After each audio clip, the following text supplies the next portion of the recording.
ஏழாம் வகுப்பு முதல் பருவத்தில் 3ஆம் பாடம் தென்னிந்திய புதிய அரசுகள் பிற்கால சோழர்களும் பாண்டியர்களும். இதில் மொத்த வினாக்கள் 149 வினாக்கள் இருக்கு. முதல் வினா, தென்னிந்திய வரலாற்றில் பிரபலமாக நன்கு அறியப்பட்ட முடியாட்சி அரசுகளில் டேஸ் ஒன்றாகும். சோழ அரசு.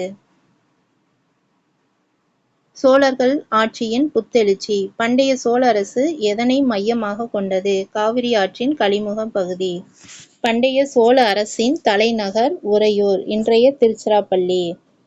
9ஆம் நூற்றாண்டில் காவிரிக்கு வடக்கே ஒரு சிறு பகுதியை ஆண்டு வந்த சோழ வம்சத்தை மீட்டெழச் செய்தவர் யார்? விஜயாலயன்.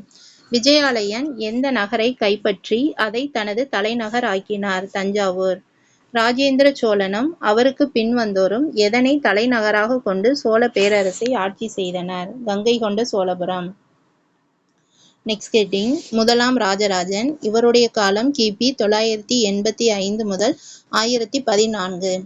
சோழ பேரரசின் மாபெரும் வல்லமை பெற்ற பேரரசர் ஆவார். தென்னிந்தியாவின் பெரும் பகுதியின் மீது சோழர்களின் அதிகாரத்தை அவர் நிலைநாட்டினார். அவருடைய கப்பற் படையெடுப்புகள் மேலே கடற்கரையிலும் இலங்கையிலும் சோழராட்சி விரிவடைவதற்கு வழிவகுத்தன. புகழ்பெற்ற ராஜராஜேஸ்வரம் பிரகதீஸ்வரர் கோவிலை தஞ்சாவூரில் கட்டினார். முதலாம் ராஜேந்திரன். இவருடைய காலம் கிபி 1014 முதல் 1044. முதலாம் ராஜராஜனின் மகன் ஆவார். முதலாம் ராஜராஜனுக்கு பிறகு ஆட்சி பொறுப்பேற்றார். கிபி 1023 அரியணை ஏறிய பின்னர் அவருடைய மிக முக்கியமான படையெடுப்பான வட இந்தியாவில் பல பகுதிகளை கைப்பற்றினார். கங்கை கொண்டான் கங்கையை கைப்பற்றியவர் என்று தன்னை பிரகடனப்படுத்தி கொண்டார். வட இந்திய போர்களில் பெற்ற வெற்றியின் நினைவாக கங்கை கொண்ட சோழபுரம் கோவில் எழுப்பப்பட்டது. அவருடைய கப்பற் படையெடுப்புகள் ஸ்ரீ விஜய பேரரசை தெற்கு சுமத்ரா கைப்பற்ற அவருக்கு துணை புரிந்தது. சோழ பேரரசின் சரிவு. முதலாம் ராஜேந்திர சோழனை தொடர்ந்து பதவியேற்ற மூவரும் திறமை வாய்ந்த அரசர்களாக இல்லை. மூன்றாவது பதவியேற்ற வீரராஜேந்திரனின் மகன் அதிராஜேந்திரன் உள்நாட்டு கலகம் ஒன்றில் கொல்லப்பட்டார். அதிராஜேந்திரனின் மறைவை தொடர்ந்து கீழை சாளுக்கிய அரசனான யார் சோழ அரியணையை கைப்பற்றினார்? ராஜேந்திர சாளுக்கியன். சாளுக்கிய சோழ வம்சத்தின் ஆட்சியை தொடங்கி வைத்தவர் யார்? முதலாம் குலோத்துங்கன். எந்த பகுதியை தெலுங்கு சோழர்களிடம் இழக்க நேரிட்டது? காஞ்சிபுரம். எந்த வருடம் பாண்டிய அரசன் முதலாம் மாறவர்மன் குலசேகர பாண்டியன் 3ஆம் ராஜேந்திர சோழனை தோற்கடித்து பாண்டியராட்சியை இன்றைய தமிழகத்தில் நிறுவினார்? 1279. மேற்கண்டவாறு சோழ வம்சத்தின் ஆட்சி முடிவடைகிறது. யாருடைய ஆட்சி காலத்தில் சோழர்களுக்கும் கீழை சாளுக்கியர்களுக்கும் இடையிலான திருமண உறவு தொடங்கியது? முதலாம் ராஜேந்திர சோழன். முதலாம் ராஜராஜனின் மகளான குந்தவை சாளுக்கிய இளவரசனான யாரை மணந்தார்? விமலாதித்தன். குந்தவை பிளஸ் விமலாதித்தன் மகனான ராஜராஜ நரேந்திரன் முதலாம் ராஜேந்திரனின் மகளான யாரை மணந்தார்? அம்மங்கா தேவி. நிர்வாக முறை. மத்திய அரசின் நிர்வாகம் யாருடைய நேரடி கட்டுப்பாட்டில் இருந்தது? அரசரின்.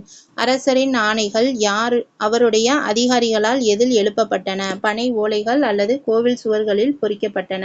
அரசருடைய மூத்த மகன் எவ்வாறு அழைக்கப்பட்டார்? யுவராஜன். யுவராஜாக்கள் நிர்வாகத்தில் பயிற்சி பெறுவதற்காக டேஸ் நியமிக்கப்பட்டனர்? மண்டல ஆளுநர்கள். சோழ அரசின் நிர்வாக அமைப்பு. பேரரசு, பேரரசிலிருந்து மண்டலம், மண்டலத்திலிருந்து நாடு, நாடிலிருந்து கூற்றம், கூற்றம் என்பது கிராமங்களின் தொகுப்பு. உள்ளாட்சி நிர்வாகம். உள்ளாட்சி நிர்வாகமானது டேஸ் எனும் அமைப்புகளின் மூலமாக செயல்பட்டது. ஊரார், சபையோர், நகரத்தார், நாட்டார். நெக்ஸ்ட் ஹெட்டிங், உத்திரமேரூர் கல்வெட்டு. பிராமணர்களுக்கு கொடையாக வழங்கப்பட்ட பிரம்மதேய கிராமம் எது? உத்திரமேரூர் காஞ்சிபுரம் மாவட்டத்தில் உள்ளது. உத்திரமேரூர் கிராமத்தில் கிராம சபைக்கான உறுப்பினர்கள் எவ்வாறு தேர்ந்தெடுக்கப்பட்டனர்? ஒவ்வொரு குடும்பத்திலிருந்தும் ஒரு உறுப்பினர் தேர்ந்தெடுக்கப்பட்டனர். மொத்தம் 30 குடும்பங்கள் இருந்தன. போட்டியிடும் ஆடவரின் வயது வரம்பு 35 முதல் 70 வயது. வேத நூல்களிலும் சமய நூல்களிலும் தேர்ச்சி பெற்றிருத்தல் வேண்டும். நில உரிமையாளராகவோ சொந்த வீடு உடையராகவோ இருக்க வேண்டும். வருவாய். சோழ அரசின் பொது வருவாய் எதிலிருந்து பெறப்பட்டது? நிலவரி, காணிக்கடன். சோழ அரசு நிலவரியை நிர்ணயம் செய்ய விரிவான அளவில் எந்த பணியை மேற்கொண்டது? நில அளவை பணி. மகசூலில் எத்தனை பங்கு வரியாக வசூலிக்கப்பட்டது? 1/3. நிலம் சார்ந்த உறவுகளை அடிப்படையாக கொண்ட சமூக அமைப்பு. சமண நிறுவனங்களுக்கு கொடையாக வழங்கப்பட்ட நிலங்கள் டேஸ் என அழைக்கப்பட்டன? பள்ளிச்சந்தம். வேளாண் வகை என்னும் நிலங்களின் உடைமையாளர்கள் டேஸ் என்று அழைக்கப்படுகிறார்கள்? வேளாளர். வேளாளரில் ஒரு பிரிவினர் உழுகுடி. இவங்க வந்து நில உடைமையாளர் கிடையாது. மொத்த விளைச்சலில் வேளாண்மை வகை நில உடைமையாளர்கள் எதனை பெற்றனர்? மேல்வாரத்தை. மேல்வாரத்தை என்பது விளைச்சலில் பெரும் பகுதி. கீழ்வாரத்தை என்பது விளைச்சலில் சிறிய பகுதி. கீழ்வாரத்தை எதனை பெற்றனர்? உழுகுடிகள். அதாவது கீழ்வாரத்தை யார் வந்து பெற்றனர்னா உழுகுடிகள் பெற்றிருக்காங்க. அடிமை மற்றும் பணிசெய் மக்கள் சமுதாயத்தின் எந்த நிலையில் இருந்தனர்? கீழ்நிலையில் இருந்தனர். சமூகத்தின் இடைமட்டத்தில் இடம்பெற்றவர்கள் யாவர்? போர் செய்வோர், வணிகர்கள். நீர்ப்பாசனம். முதலாம் ராஜேந்திர சோழனால் உருவாக்கப்பட்ட 16 மைல் நீளம் கொண்ட ஏரிக்கரை தடுப்பணை எங்கு உள்ளது? கங்கை கொண்ட சோழபுரம். காவிரியின் கழிமுக பகுதியில் குறுக்கும் நெடுக்குமாக மரபு சார்ந்த முறையில் நீரினை திசை மாற்றி விடுவதற்கு என்ன பெயர்? வடிவாய்க்கால்கள். தேவைப்படும் நீரை கொண்டு வருவது எது? வாய்க்கால். தேவைக்கு அதிகமான நீரை வெளியேற்றுவது எது? வடிகால். பொதுமக்கள் அனைவருக்கும் சொந்தமான டேஸ் என அழைக்கப்பட்டது? வாய்க்கால். நாடு எனும் நிர்வாக பிரிவின் மட்டத்தில் பயன்பட்ட வாய்க்கால்கள் டேஸ் என குறிப்பிடப்பட்டன? நாடு வாய்க்கால்கள். நெக்ஸ்ட் தலைப்பு மதம். சோழர்கள் எதன் மீது அதிகமான பற்று கொண்டனர்? சைவம். சிவபெருமானின் திருவிளையாடல்கள் சைவ அடியார்களான யாரால் இயற்றப்பட்டுள்ளன? நாயன்மார்கள். நம்பியாண்டார் நம்பியால் தொகுக்கப்பட்டவை டேஸ் என அழைக்கப்படுகிறது? திருமுறைகள். கோவில்கள். சோழர்கால கோவில்கள் உள்ள இடங்கள் யாவை? தஞ்சாவூர், கங்கை கொண்ட சோழபுரம், தாராசுரம். சோழர்களின் கல்விப் பணி. முதலாம் ராஜேந்திரன் எங்கு வேத கல்லூரி ஒன்றை நிறுவினார்? எண்ணாயிரம், விழுப்புரம் டிஸ்ட்ரிக்ட். இதில் 14 ஆசிரியர்கள், 340 மாணவர்கள் இருக்கிறாங்க. எண்ணாயிரம் வேத கல்லூரியில் என்ன பாடங்கள் கற்பிக்கப்பட்டன? வேதங்கள், இலக்கணம், உபநிடதம். முதலாம் ராஜேந்திரனுக்கு பின் வந்த அரசர்கள் உருவாக்கிய கல்லூரிகள் யாவை? 1048 திருபுவனை. திருபுவனை என்பது புதுச்சேரியில் உள்ளது. 1067 திருமுக்கூடல் என்பது செங்கல்பட்டு மாவட்டத்தில் உள்ளது. சோழர் காலம் பகுதியைச் சேர்ந்த இரு இலக்கியங்கள் யாவை? பெரிய புராணம், கம்பராமாயணம். சோழர்கள் காலத்தில் இருந்த வணிகர்கள் யாவர்? அஞ்சு வண்ணத்தார், மணிகிராமத்தார். வணிக குழு அமைப்புகளின் மற்றொரு பெயர் என்ன? கில்டுகள். மேற்கு ஆசியர்கள், அராபியர்கள், யூதர்கள், கிறிஸ்துவர்கள், இஸ்லாமியர்கள் ஆகியோரை உள்ளடக்கியவர்கள் யார்? அஞ்சு வண்ணத்தார். கடல் கடந்து வணிகம் செய்பவர்கள். மணி கிராமத்தார் என்போர் யார்? உள்நாட்டு வணிகத்தில் ஈடுபட்டோர் ஆவர்.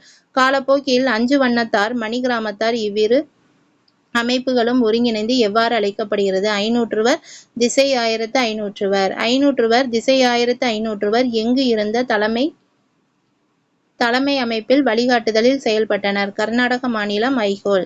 தென்கிழக்காசிய நாடுகளை உள்ளடக்கிய கடற்கடந்த வணிக நடவடிக்கைகளை செயல்படுத்தியது எந்த அமைப்பு? 500வர் அமைப்பு. தென்கிழக்காசிய நாடுகளில் இருந்து இறக்குமதி செய்யப்பட்ட பொருட்கள் யாவை? யானை, தந்தங்கள், சங்குகள், பாக்கு, ஏலம், பவளம், ஒளிபுகும் புகா கண்ணாடிகள், வர்ணப்பட்டு ஆகியவை. ஏற்றுமதி செய்யப்பட்ட பொருட்கள் யாவை? சந்தனக்கட்டை, சுவையூட்டும் பொருட்கள், கருங்காலி கட்டை, விலையுயர்ந்த ஆபரண கற்கள், மிளகு, எண்ணெய், நெய், தானியங்கள், உப்பு கற்கள்.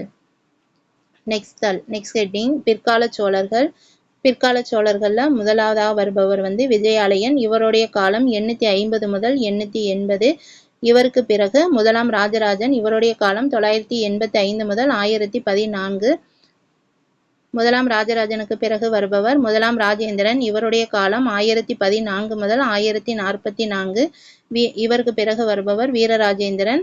வீரராஜேந்திரனுக்கு பிறகு அதிராஜேந்திரன். அதிராஜேந்திரனோட பிற்கால சோழ வம்சம் வந்து முடிவடைகிறது. ராஜராஜனின் மகள் வந்து குந்தவை. இவங்க வந்து சாளுக்கிய இளவரசர் விமலாதித்தனை திருமணம் செய்கிறாங்க. இவங்களுக்கு பிறக்கிற மகன் வந்து ராஜராஜ நரேந்திரன். முதலாம் ராஜராஜேந்திரன் மகள் அம்மங்காதேவி ராஜராஜ நரேந்திரனை வந்து மணக்கிறாங்க. பிற்கால பாண்டியர்கள். பாண்டியர்களின் தொடக்ககால துறைமுக தலைநகரம் எது? கொர்க்கை. சங்ககால பாண்டியர்களின் கீழ் எந்த நகர் மாபெரும் பண்பாட்டு மையமாக திகழ்ந்தது? மதுரை. எந்த ஆண்டில் களப்பிரர்களை வெற்றி கொண்டு தென் தமிழகத்தின் மீண்டும் வலுவாக தங்களை நிறுவிக்கொண்டனர்? கிபி 6ஆம் நூற்றாண்டு. தென் தமிழகத்தில் தங்களை மீண்டும் வலுவாக நிறுவிக்கொண்டனர். கிபி 6ஆம் நூற்றாண்டு 9 முதல் 13ஆம் நூற்றாண்டு வரை தென்னிந்தியாவை ஆண்ட பிற்கால சோழர்களின் எழுச்சியை யாரால் எதிர்கொள்ள இயலவில்லை? பாண்டியர்கள். பாண்டிய அரசு மீண்டெழுதல் காலம் கிபி 600 முதல் 920. 6ஆம் நூற்றாண்டின் இறுதியில் களப்பிரர்களிடமிருந்து பாண்டியர்களின் பகுதிகளை மீட்ட பாண்டிய அரசர் கடுங்கோன். கிபி 642 அரியணை ஏறிய வலிமைமிக்க பாண்டிய அரசர் அரிகேசரி மாறவர்மன். அரிகேசரி மாறவர்மனின் சமகாலத்தவர்கள் யார்? 1ஆம் மகேந்திரவர்மன், 1ஆம் நரசிம்மவர்மன். சமணர்களை துன்புறுத்திய கூன் பாண்டியன் டேஸ் என அடையாளப்படுத்தப்படுகிறார். அரிகேசரி மாறவர்மன். சைவ துறவியான திருஞான சம்பந்தர் யாரை சமண மதத்திலிருந்து சைவ மதத்திற்கு மாற்றினார்? அரிகேசரி. மதம் மாறிய பின்னர் அரிகேசரி சுமார் எத்தனை பேரை கழுவேற்றியதாக கூறப்படுகிறது? 8000 பேர். ஜடிலக பராந்தக நெடுஞ்சடையன் கிபி 756 முதல் 815. 1ஆம் வரகுணன்.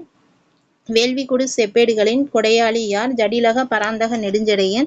தஞ்சாவூர், திருச்சிராப்பள்ளி, சேலம், கோயம்புத்தூர் ஆகிய பகுதிகளை உள்ளடக்கியதாக கொண்ட பாண்டிய அரசை விரிவுபடுத்தியவர் யார்? நெடுஞ்சடையன். நெடுஞ்சடையனுக்கு பின்னர் ஆட்சி பொறுப்பேற்ற ஸ்ரீமாற ஸ்ரீவல்லப வரகுணன் ஆகியோர் யாரால் தோற்கடிக்கப்பட்டனர்? பல்லவர்கள். 1ஆம் வராந்தகனிடம் தோல்வியடைந்த பாண்டியரசன் 2ஆம் ராஜசிம்மன் எந்த நாட்டை விட்டு வெளியேறினார்? எந்த ஆண்டு நாட்டை விட்டு வெளியேறினார்? 920. பிற்கால பாண்டியர்களின் எழுச்சி. விஜயாலயனின் வழிவந்த கடைசி அரசர் அதிராஜேந்திரன். யாருடைய மறைவுக்கு பின் பாண்டிய நாட்டில் சோழ மண்டலாதிபதிகளின் ஆட்சி பலவீனமடைந்தது? அதிராஜேந்திரன். 13ஆம் நூற்றாண்டில் யார் எழுச்சி பெற்ற தமிழ் அரச வம்சமாக விளங்கினார்? பாண்டியர்கள். பாண்டியர்களின் தலைநகர் எது? மதுரை. பாண்டியர்களின் துறைமுகம் எது? காயல். வெனிஸ் நாட்டைச் சேர்ந்த புகழ்பெற்ற பயணியான மார்க்கோபோலோ 2 முறை எங்கு வருகை புரிந்தார்? காயல். 1288, 1293. எந்த துறைமுக நகர் அராபிய சீன கப்பல்களால் நிரம்பியிருந்தது என மார்க்கோபோலோ குறிப்பிடுகிறார்? காயல். பாண்டிய அரசு செல்வ செழிப்புமிக்க உலகிலேயே மிக அற்புதமான பகுதியாகும் என்று யார் புகழாரம் சூட்டுகிறார்? மார்க்கோபோலோ. எதனோடு சேர்ந்து உலகத்தில் காணப்படும் பெரும்பாலான மாணிக்க கற்கள் முத்துக்களையும் பாண்டிய அரசு உற்பத்தி செய்கிறது என மார்க்கோபோலோ குறிப்பிடுகிறார்? இலங்கை. மார்க்கோபோலோ தன்னுடைய பயண குறிப்புகளில் பாண்டிய அரசை பற்றி கூறியிருந்த 2 நிகழ்வுகள் யாது? சதி, அரசர்களின் பலதார மனம். சடையவர்ம சுந்தர பாண்டியன் கிபி 1251 முதல் 1268. 2ஆம் பாண்டிய பேரரசின் புகழ்பெற்ற அரசர் யார்? சடையவர்மன். இவரை ஜடாவர்ம சுந்தர பாண்டியன்னு சொல்லுவாங்க. இவருடைய காலம் 1251 முதல் 1268. சடையவர்மனுடைய ஆட்சி எதுவரை பரவி இருந்தது? ஆந்திர மாநிலம் நெல்லூர் வரை. சடையவர்மன் யாரை கட்டுக்குள் வைத்திருந்தார்? ஹொய்சாளர்கள். சடையவர்மன் மலைநாட்டு தலைவனான பேரரசன் யாருடைய மேலாதிக்கத்தை ஏற்றுக்கொண்டு அவருக்கு கப்பம் கட்ட சம்மதித்தார்? சோழ அரசன் சுந்தரபாண்டியன். சோழ அரசின் வீழ்ச்சியில் ஊக்கம் பெற்ற மாலவ பகுதியின் அரசர் வீர சோமேஸ்வரர் யாரை போருக்கு அழைத்தார்? சுந்தரபாண்டியன். எங்கு நடைபெற்ற போரில் சுந்தரபாண்டியன் வீர சோமேஸ்வரரை தோற்கடித்தார்? கண்ணனூர். எந்த பகுதிகளைச் சேர்ந்த குறுநில தலைவர்களின் மேல் சடையவர்மன் தனது அதிகாரத்தை நிறுவினார்? வட தமிழகம், கடலூர், காஞ்சிபுரம். மேற்கு தமிழகத்தில் ஆற்காடு, சேலம். சுந்தரபாண்டியன் ஆட்சியின் போது அவருடன் இருந்த 2 கூட்டு அரசர்கள் யார்? விக்கிரமபாண்டியன், வீரபாண்டியன். சுந்தரபாண்டியனுக்கு பிறகு 40 ஆண்டுகள் ஆட்சி புரிந்து நாட்டிற்கு அமைதியையும் செழிப்பையும் நல்கியவர் யார்? மாறவர்ம குலசேகரன். மாறவர்ம குலசேகரனின் 2 மகன்கள் யார்? வீரபாண்டியன், சுந்தரபாண்டியன். மாறவர்ம குலசேகரன் யாரை கூட்டு அரசராக நியமித்தார்? வீரபாண்டியன். இதனால் வெறுப்புற்ற சுந்தரபாண்டியன் மாறவர்ம குலசேகரனை கொன்றார். வீரபாண்டியன், சுந்தரபாண்டியன் இடையே ஏற்பட்ட உள்நாட்டு போரில் வெற்றி பெற்றவர் யார்? வீரபாண்டியன். தோல்வியுற்ற சுந்தரபாண்டியன் டெல்லிக்கு விரைந்து யாருடைய பாதுகாப்பில் அடைக்கலம் அடைந்தார்? அலாவுதீன் கில்ஜி. டெல்லி சுல்தானுக்கு கட்டுப்பட்ட ஒரு முஸ்லிம் அரசு எங்கு உருவானது? மதுரை. ஆட்சி அமைப்பும் சமூகமும். முதல் ஹெட்டிங் அரசு. பாண்டிய அரசர்களின் தலைநகர் எது? மதுரை. மதுரை பொதுமக்களால் எவ்வாறு போற்றப்பட்டது? கூடல். பாண்டிய மன்னர்கள் பாரம்பரியமாக டேஸ் என மதிக்கப்பட்டனர்? கூடல்கோன், கூடல் காவலன். அண்டை நாடுகளை காட்டிலும் பாண்டியர்களின் ஆதிக்கம் இராணுவ ரீதியாக உயர்ந்திருக்க காரணம் யாது? குதிரைப்படைகள். பாண்டியர்கள் யாரிடமிருந்து குதிரைகளை இறக்குமதி செய்தனர்? அரேபியர்களிடமிருந்து. அரசர் எதன்படி ஆட்சி செய்தார்? மனு சாஸ்திரம். அரசர்களும் உள்ளூர் தலைவர்களும் டேஸ் எனும் பிராமணர் குடியிருப்புகளை உருவாக்கினர். மங்கலம் அல்லது சதுர்வேதி மங்கலம். நிலத்தின் உண்மையான உடைமையாளர்கள் டேஸ் என்று அழைக்கப்படுகிறார்கள். பூமிபுத்திரர் அல்லது சதுர்வேதி மங்கலம். வேளாளர் சமூகம் மக்கள் ஒன்றிணைந்த மன்றம் டேஸ் என்று அழைக்கப்படுகிறது. சித்திரமேலி பெரிய நாட்டார். அரசு அதிகாரிகள். பிரதம மந்திரி எவ்வாறு அழைக்கப்பட்டார்? உத்திர மந்திரி. முக்கிய வரலாற்று ஆளுமைகளான யார் யார் அமைச்சராக பணியாற்றினார்? மாணிக்கவாசகர், குலச்சிறையார், மாறன்காரி. அரசு செயலகம் என டேஸ் என அழைக்கப்பட்டது. எழுத்து மண்டபம். பாண்டியர் காலத்தில் காணப்பட்ட அதிகாரிகளின் பட்டங்கள் யாவை? மாறன், எயினன், சாத்தன், கணபதி, ஏனாதி சாத்தன், திறன், மூர்த்தி, எயினன். பாண்டியர் காலத்தில் காணப்பட்ட படை தளபதிகளின் பட்டங்கள் யாவை? பள்ளிவேலன், மாறன் ஆதித்தன், பராந்தகன் பள்ளிவேலன், தென்னவன் தமிழ்வேல். நிர்வாக பிரிவுகள். பாண்டிய நாடு மண்டலங்களாக பிரிக்கப்படுது. மண்டலங்கள் வளநாடுகளாக பிரிக்கப்படுது. வளநாடுகள் என்பது நாடுகள் கூற்றங்கள் அடங்கியது. நாடுகளை ஆட்சி செய்பவர் நாட்டார். நாடுகளும் கூற்றங்களும் டேஸ் எனும் குடியிருப்புகளை கொண்டிருந்தது. மங்கலம், நகரம், ஊர், குடி. கிராம நிர்வாகம். எங்கு உள்ள கிபி 800ஆம் ஆண்டைச் சேர்ந்த கல்வெட்டு கிராம நிர்வாகம் தொடர்பான செய்திகளை கொண்டுள்ளது. திருநெல்வேலி மாவட்டத்தில் உள்ள மானூரில் உள்ள கல்வெட்டு. எந்த அதிகாரங்கள் இரண்டும் ஒரே நபரிடம் வழங்கப்பட்டிருந்தன? சிவில், இராணுவ அதிகாரங்கள். நீர்ப்பாசனம். எந்த 2 ஆறுகளின் இரு கரைகளிலும் நீர்நிலைக்கு நீர் கொண்டு செல்லும் கால்வாய்கள் வெட்டப்பட்டன? வைகை, தாமிரபரணி. பாண்டியரசர்கள் டேஸ் மதம். பாண்டியரசர்கள் டேஸ் நடைமுறைகளுக்கு ஆதரவு கொடுத்தனர்? வேத மதம். வேள்விக்குடி செப்பேடுகளும் ஏனைய பொறிப்பியல் சான்றுகளும் சில பாண்டியரசர்கள் ஒவ்வொருவரும் செய்த டேஸ் பற்றி குறிப்பிடுகின்றன. அஸ்வமேத யாகம், ஹிரண்ய கர்ப்பம், வாஜ்பேய வேள்வி. பாண்டிய மன்னர்கள் டேஸ் இரண்டையும் சமமாகவே கருதினர். சைவம், வைணவம். தமிழ் இலக்கிய வளர்ச்சிக்கும் ஆன்மீக அறிவு மேம்பாட்டிற்கும் பெரும் பங்களிப்பை செய்தவர்கள் யார்? நாயன்மார்கள், ஆழ்வார்கள். கோவில்கள். இடைக்கால பாண்டியர்களின் தனித்தன்மை வாய்ந்த பாணி எது? ஒற்றைக்கல் தூண்கள். மதுரை மீனாட்சி அம்மன் கோவிலுக்கு புதிய கோபுரங்களையும் மண்டபங்களையும் கட்டி கோவிலை விரிவுபடுத்தியவர்கள் யார்? பிற்கால பாண்டியர்கள். வணிகம். காயல் துறைமுகத்தில் டேஸ் எனும் அராபிய வணிகரின் வணிக நிறுவனம் செயல்பட்டது. மாலிக் உல் இஸ்லாம். எந்த நூற்றாண்டுகளில் வணிகம் மேலும் அதிகரித்தது? 13 மற்றும் 14ஆம் நூற்றாண்டு. அரசர்கள் குதிரைகளுக்காக முதலீடு செய்தனர் என்று யார் குறிப்பிட்டுள்ளார்? மார்க்கோபோலோ மற்றும் வாசப். கடல்சார் வணிகம் மற்றும் குதிரை வணிகத்தில் ஈடுபட்டவர்கள் எவ்வாறு அழைக்கப்பட்டனர்? குதிரை செட்டிகள். பாண்டியர்களின் துறைமுகங்களில் விறுவிறுப்பாக வணிகம் நடைபெற்ற துறைமுகம் கிழக்கு கடற்கரையில் இருந்த டேஸ் ஆகும். காயல்பட்டினம், தூத்துக்குடி மாவட்டம். இடைக்கால பாண்டியர்களின் வணிகத்தில் அதிகளவு பயன்படுத்திய நாணயங்களின் பெயர் என்ன? அதிகளவு பயன்படுத்திய தங்க நாணயங்களின் பெயர் என்ன? காசு, களஞ்சு மற்றும் பொன். 10,000க்கும் மேற்பட்ட குதிரைகள் எங்கு இறக்குமதி ஆயின? காயல். இவற்றில் 1400 குதிரைகள் யாருடைய பொறுப்பில் இனப்பெருக்கம் செய்து வளர்த்து வந்த குதிரைகளாகும்? ஜமாலுதீன். ஒவ்வொரு குதிரையின் சராசரி விலை சொக்க தங்கத்தினால் ஆன 200 தினார்கள் என்று யார் கூறியது? வாசப். Book back questions. பிற்கால சோழ வம்சத்தை மீட்டெழச் செய்தவர் யார்? விஜயாலயன். பாண்டிய அரசர்களுள் களப்பிரர் ஆட்சியை முடித்து வைத்தவர் யார்? கடுங்கோன். சோழர்களின் நிர்வாகத்தில் மிகச்சிறிய அலகு எது? ஊர். விஜயாலயன் வழிவந்த சோழ வம்சத்தின் கடைசி அரசர் அதிராஜேந்திரன். சோழர்களின் கட்டிடக்கலைக்கு எடுத்துக்காட்டாக திகழ்வது எது? தஞ்சை பெரிய கோவில். எந்த இந்திய பகுதிக்கு மார்க்கோபோலோ 13ஆம் நூற்றாண்டின் இறுதியில் சென்றார்? பாண்டிய நாடு. தஞ்சாவூரில் உள்ள புகழ்பெற்ற கோவிலை நிர்மாணித்தவர் யார்? முதலாம் ராஜராஜன். டேஸ் வேத கல்லூரி ஒன்றை எந்நாயிரத்தில் நிறுவினார்? முதலாம் ராஜேந்திரன். வேள்விக்குடி செப்பேடுகளின் கொடையாளி யார்? முதலாம் வரகுண பாண்டியன். பாண்டிய பேரரசின் அரசு செயலகம் டேஸ் எனப்பட்டது? எழுத்து மண்டபம். பொறுத்துக. மதுரை பாண்டியர்களின் தலைநகர். கங்கை கொண்ட சோழபுரம் சோழர்களின் தலைநகர். அஞ்சு வண்ணத்தார் என்பது கடல்சார் வணிகம். மணி கிராமத்தார் உள்நாட்டு வணிகர். மதுரை டெல்லி சுல்தானுக்கு கட்டுப்பட்ட ஒரு முஸ்லிம் அரசு. கூடல் நகர் காவலன். பாண்டிய அரசரின் பட்டம். முதலாம் குலோத்துங்கன். சாளுக்கிய சோழ வம்சம். சோழ அரசின் மூத்த மகன் யுவராஜன். காணிக்கடன், நிலவரி. பிராமணர்களின் பகுதி சதுர்வேதி மங்கலம். பிரம்மதேயம் பிராமணர்களுக்கு வழங்கப்பட்ட நிலம். தேவதானம் என்பது கோவில்களுக்கு வழங்கப்பட்ட நிலம். பள்ளிச்சொந்தம் என்பது சமணர்களுக்கு வழங்கப்பட்ட நிலம்.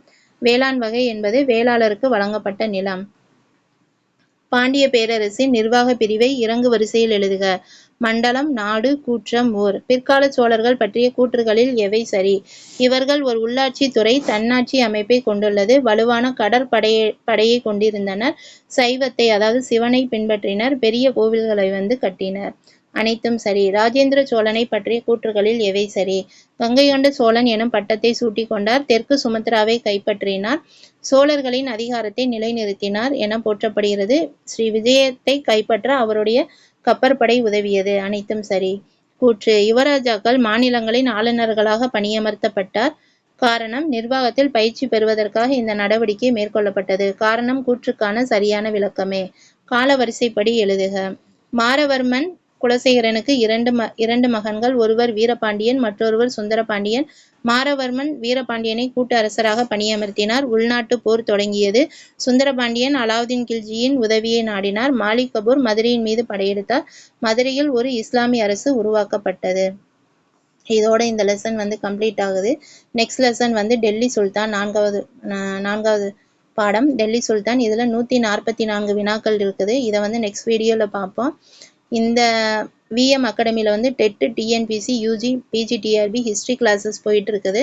உங்களுக்கு மெட்டீரியல் வேணுங்கிறவங்க இந்த நம்பரை கான்டாக்ட் பண்ணுங்க. 9597868787. 7ஆம் வகுப்புல மட்டும் 1369 வினாக்கள் இருக்குது பாடவாரியாக. 6ஆம் வகுப்புல 1147 வினாக்கள் இருக்குது. இந்த மாதிரி ஒவ்வொரு வகுப்பிற்கும் தனித்தனியாக லெசன் வைஸாக எடுத்திருக்கோம். எந்த கொஸ்டினுமே ஸ்கூல் புக்கில் இருந்து மிஸ் ஆகிருக்காது. அந்த அளவுக்கு தரமாக எடுத்திருக்கோம். மெட்டீரியல் வேணுங்கிறவங்க இந்த நம்பருக்கு கால் பண்ணுங்க. Thank you friends.